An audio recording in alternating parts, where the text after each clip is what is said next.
Vous êtes sur la panafricaine Medi 1, merci de nous rester fidèles et soyez les bienvenus dans ce nouveau numéro de l'invité de la rédaction. Depuis sa création, le Carnaval de Dakar est devenu un rendez-vous incontournable de la célébration de l'héritage culturel sénégalais et africain. Cette année, les organisateurs ont choisi de mettre en avant l'importance de préserver et de transmettre ce patrimoine aux générations futures. En plus de la valorisation culturelle, le Carnaval souhaite avoir un impact économique significatif en attirant des visiteurs et en soutenant les acteurs locaux. Pour en savoir davantage sur cette nouvelle édition, nous recevons M. Samba Mbalo, animateur culturel, membre du comité d'organisation de la 5e édition du Carnaval de Dakar. Merci d'avoir accepté notre invitation. Merci à vous de nous avoir invités. Monsieur Mbalo, tout d'abord, quelle est la particularité de ce carnaval et qu'est-ce qui en fait un événement si unique et important ? Le Carnaval de Dakar est un événement particulier par rapport à son sens originel. C'est un carnaval qui tourne autour des traditions populaires, qui met en avant les traditions des terroirs et qui propose à Dakar un plateau unique, celui des convergences culturelles sénégalaises au sein de la nation, comme le disait Senghor. Et c'est dans ce cadre-là que ce carnaval-là se veut aussi être une plateforme de promotion de la diversité des expressions culturelles sénégalaises et africaines. Comment les organisateurs tirent-ils parti des succès des éditions précédentes pour améliorer cet événement ? Pour cette édition, le carnaval compte vraiment sur la mise en relation des différentes fédérations des expressions populaires. Et je pense que c'est l'une des grandes réussites des éditions précédentes sur laquelle nous allons nous appuyer, et aussi l'aspect populaire. C'est vraiment mettre l'événement au cœur d'une communauté qui pourra l'accueillir, mais aussi accueillir les différentes délégations qui viendront s'exprimer à travers les différents travaux. Et ça, c'est le plus important, c'est aussi ce qu'on garde. Et quels aspects du patrimoine culturel seront mis en valeur au cours de ce carnaval ? Nous sommes plus sur les arts de la scène, qui sont des expressions assez populaires au Sénégal et en Afrique globalement. Et donc du théâtre à la danse, en passant par la musique, par tout ce qu'on a comme expression connexe avec les faux lions, avec le asiko, avec ces traditions-là qu'on n'a pas l'habitude de voir sur les marchés des biens et services culturels. Nous, c'est sur ces aspects-là et ces arts-là qu'on mise pour vraiment faire la promotion aussi des différents terroirs qui vont se retrouver vraiment à Dakar. Pouvez-vous nous parler plus en détail des différents groupes ou communautés qui participent activement à cet événement ? Apparemment, il y aura plusieurs invités internationaux. Cette année, nous avons la Guadeloupe comme invité de marque et une délégation de 50 personnes. Et vous savez tous que la Guadeloupe est un terroir de carnaval. Et donc, dans cette zone-là, ils sont beaucoup rattachés aux racines culturelles africaines. Et nous avons décidé de faire de ce groupe-là l'invité d'honneur de cette édition. Ils vont aussi collaborer avec d'autres groupes qu'on aura. Nous allons recevoir des royaumes locaux, celui d'Oussouy, celui de la communauté Lébou. Et ce maillage-là va se faire à partir des grosses fédérations comme le Tchada National, qui est une fédération qui est dans les arts populaires, comme la coalition des acteurs du tourisme, qui est aussi ancrée sur la promotion du patrimoine immatériel. Et donc, c'est avec vraiment ce nœud-là que nous allons construire aussi cette grande fédération d'acteurs pour cette édition. Monsieur Mbalo, comment les artistes et les artisans locaux sont-ils soutenus et mis en avant pendant les festivités ? Il faut comprendre que nous avons un partenariat avec beaucoup de communes.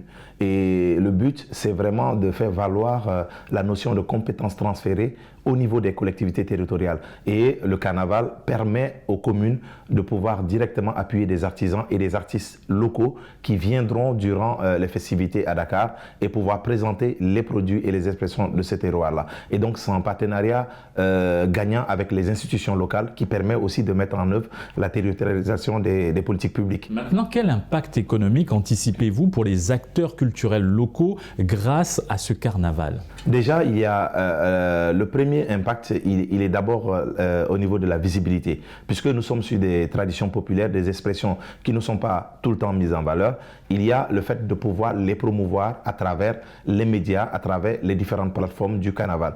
Le deuxième aspect, c'est sur une semaine, quand les artisans et les acteurs viennent avec les produits de leur terroir, il y a cette possibilité-là aussi de les exposer sur un marché global qui sera national et international. Et à partir de ce moment, chaque produit pourra aussi collaborer avec d'autres pays pour créer un circuit de commercialisation, mais aussi pour préserver cette authenticité-là et mettre en commun les différentes énergies à travers des fédérations, soit panafricaines, soit internationales. À présent, quelles sont vos attentes quant à la participation des festivaliers cette année ? Cette année, nous voyons cette 5e édition comme l'édition de la maturité. C'est aussi l'édition de la souveraineté culturelle parce que tout le travail qui a été fait depuis 5 éditions, c'est d'arriver aujourd'hui à mettre en place un dispositif qui permet au Sénégal, à l'Afrique, de miser sur la souveraineté culturelle à travers la promotion des expressions culturelles. De dire aussi qu'on est à l'ère des nouveaux récits et que l'Afrique regorge d'énormes récits. Et ces récits-là, il faut les mettre en valeur. Et donc, nous comptons vraiment sur l'ensemble des acteurs de venir avec des éléments authentiques, des éléments qui permettent de pouvoir converger vers un monde plus apaisé, plus serein, mais aussi des éléments qui permettent de s'ouvrir à partir de l'enracinement, comme le disait Senghor. De quelle manière le carnaval de Dakar contribue-t-il à renforcer l'identité culturelle du Sénégal à l'échelle internationale? C'est d'abord de proposer dans une zone urbaine des activités qui à l'origine se passent dans les zones rurales. Vous savez que les traditions populaires, quand vous prenez le cas des pays Bassari, quand vous prenez le cas du Kankourang en Casamance, quand vous prenez le Khoy des Sérères, etc., toutes ces traditions-là sont exécutées à l'origine dans des lieux qui sont liés aussi à l'environnement, à la forêt. Et nous proposons le Sénégal en miniature dans une zone urbaine qui, c'est vrai, Dakar, avec ses près de 5 millions d'habitants, mais qui permettent aussi à ces populations-là qui n'ont pas accès à ce type de culture spécifique qui est aussi vraiment ce que nous sommes, de pouvoir vraiment déjà découvrir, mais après avoir un prolongement vers les identités et les espaces originelle de ces cultures-là tout le fil de l'année. Et donc, on parle de l'exécution d'une culture pour arriver vers aussi la promotion culturelle de ces terroirs-là et de faire converger un public spécifique vers ces territoires-là. Et qu'en est-il de la contribution du carnaval à l'attractivité touristique de Dakar et du Sénégal en général? C'est d'abord dans le partenariat que nous avons avec la coalition des acteurs du tourisme un point stratégique parce que pour les éditions précédentes, nous avons mis en valeur les zones dans lesquelles le carnaval s'est déroulé avec un circuit touristique élaboré sur mesure pour permettre déjà à la coalition des acteurs d'intégrer une nouvelle offre touristique dans leur circuit des agences touristiques. Et donc le carnaval pour cette édition c'est la même chose. Nous allons créer un nouveau parcours touristique. Nous allons, avec les acteurs de tourisme, mettre en place un nouveau cadre touristique qui n'existait pas et qui permettra de renforcer déjà la dynamique touristique à Dakar, mais aussi à travers la digitalisation de maintenir tous ces contenus-là qu'on aura pour que les gens puissent les découvrir soit en photo, soit en vidéo dans les espaces, dans beaucoup d'espaces à Dakar. Pourquoi le choix de la place du Monument de la Renaissance pour accueillir cette 5e édition? Déjà parce que le monument se veut un espace panafricain. C'est un lieu de convergence de beaucoup de jeunes, surtout du public scolaire.